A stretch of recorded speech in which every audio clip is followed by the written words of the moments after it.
10 alleged UFO sightings witnessed at school. There are countless UFO sightings all over the world, but some of the most compelling stories come from not just one person, but rather an entire group of people who witnessed a strange phenomenon together. For whatever reason, schools have become commonplace for UFO sightings to occur. True believers think that young schoolchildren are less threatening to aliens, so it makes them easier to approach with their messages from beyond our galaxy. Is this whimsy from active imaginations? Is it shared psychosis? Or have these students truly witnessed extraterrestrial life? Ariel School. In 1994, a class of 62 children at Aberdeen Elementary School in Zimbabwe was playing outside during recess. The teacher was distracted indoors. The kids all heard a high-pitched whistling noise, followed by a flash of light. A silver UFO landed in the schoolyard, and several aliens came out of the craft. The children felt paralyzed. All they could do was stare at the aliens' big, black eyes. Images began flashing in the children's minds as the aliens spoke with them telepathically. One girl explained that the aliens told her that humans were not taking care of the planet properly and that the world was going to end. Her mind was filled with images of trees dying and the oxygen on Earth running out. When the aliens left, the children could move again. They all started screaming and running back to the schoolhouse to tell their teacher what had happened. Dr. John Mack, a psychiatrist from Harvard University, visited the Ariel School to interview the children and teachers. The interviews were all recorded on video. Dr. Mack asked each of the children to draw what the aliens and the craft looked like. All of their stories and drawings matched. Dr. Mack said that from his years of psychiatric experience, he knows when people are lying or delusional. He completely believed their story. Even as adults, all of the kids maintained that what they saw was real and that the aliens were trying to send a warning to mankind. Hillsdale College. One evening in March 1966, a young female student at Hillsdale College in Michigan was leaving her dorm when she saw a large glowing disc hovering above the campus. She called the police, and an officer named William Van Horn showed up. Roughly 100 students poured out of the dorm to witness this UFO. The glowing object began to move toward a nearby swamp and then flew up into the night sky. After receiving the report from Officer Van Horn, a representative from the U.S. Air Force named Dr. Hynek showed up to examine the area. During a press conference, he claimed that he had found no evidence of any spacecraft and theorized that the students saw burning swamp gas. Dr. Hynek received a lot of public backlash for that comment, which forced him to do a more thorough investigation. He tested the soil near the swamp where the students claimed the UFO had landed. The dirt contained abnormally high amounts of radiation as well as boron, which is an element used for nuclear energy. Dr. Hynek tried to brush it off once again, saying it must have been a prank with fireworks from the college boys. Elder Park Primary. In 1952, in Glasgow, Scotland, Joan Torrance was walking home with her friends from Elder Park Primary School. It was 4 p.m. in the early summer, so the sun was still very bright in the sky.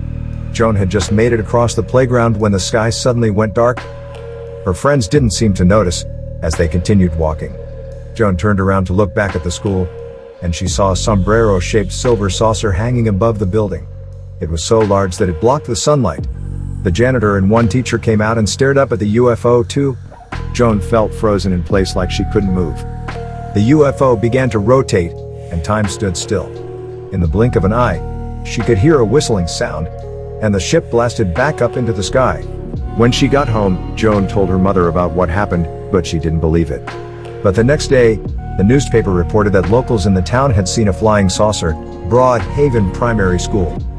It was 1977 at Broadhaven Primary School in Wales. All sports activities had stopped cold as a group of boys were staring at a silver craft with a dome in the middle. It landed across the field from the schoolyard. They saw a man walking outside of the craft, but he was too far away to make out the details of his face. When the UFO flew away, the boys bolted back to school and began to frantically tell the headmaster what had just happened. He told them all to calm down and interviewed the boys one by one. Each of the students drew pictures of the UFO, and all of them had the same story to tell. The boys weren't the only ones. A woman named Rosa Granville was living in Broadhaven. Soon after the craft left the school, she saw it land at her hotel, which was on the edge of a seaside cliff. She got close enough to see faceless humanoids inside. Soon after, a red rash-like radiation poisoning began to form on her face, and the ground where the UFO had landed was burned. A few days later, 2 men in black suits showed up and asked her questions. Years after Rosa's death, Her daughter Francine was getting ready to sell the hotel. The local media asked to interview her about her mom's alien sighting.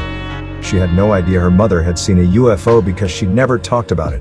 According to Francine, Rosa was a very serious and level-headed woman, and she would never have lied about something like that. Westall High School.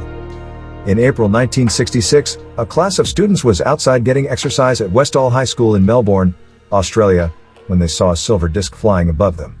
The disc would alternate between moving so quickly that it practically teleported and hovering almost completely still.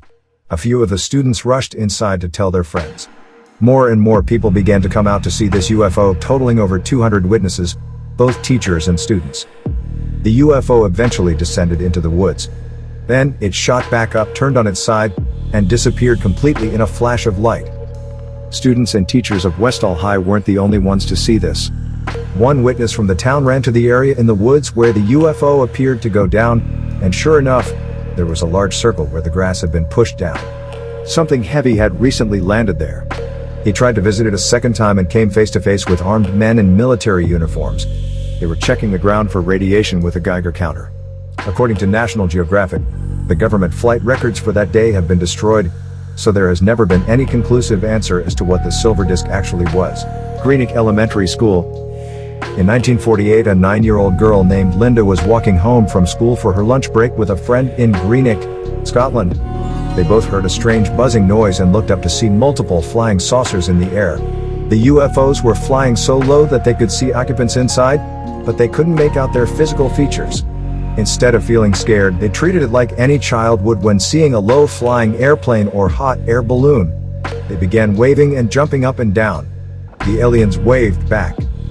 Linda reports that the UFOs continued to follow them on their walk home as if they were being observed. Then, they flew away and disappeared. This sounds like a story a child could easily make up for attention.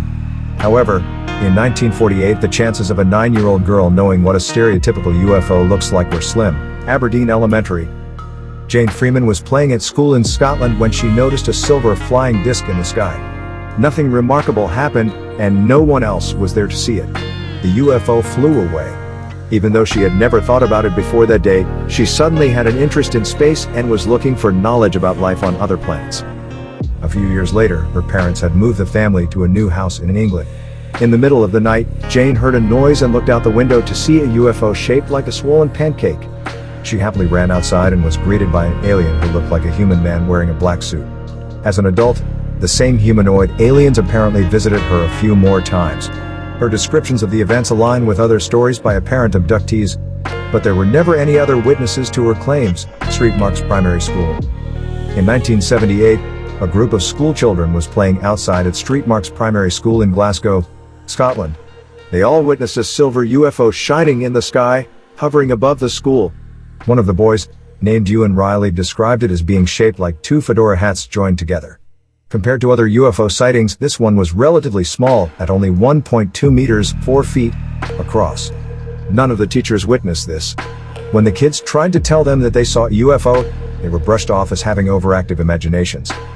In 1993, Riley was interviewed by a local newspaper, and he maintained that the UFO he saw that day was real. It left such an impression on him that the image of it remained ingrained in his brain. Even so, many years later, Whippingham Primary School.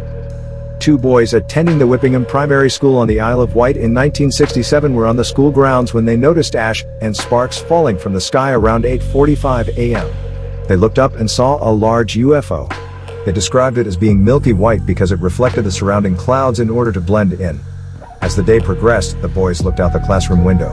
They could still see it hovering and moving very slowly. It seemed to be out of control, losing altitude and stopping every so often. Eventually, it began to rise, and it flew away. On the bus ride home, one of the boys glanced at the cornfield across the street from the school. Staples had been pushed down as if something had crashed into the field. The boys told their parents, who called the police.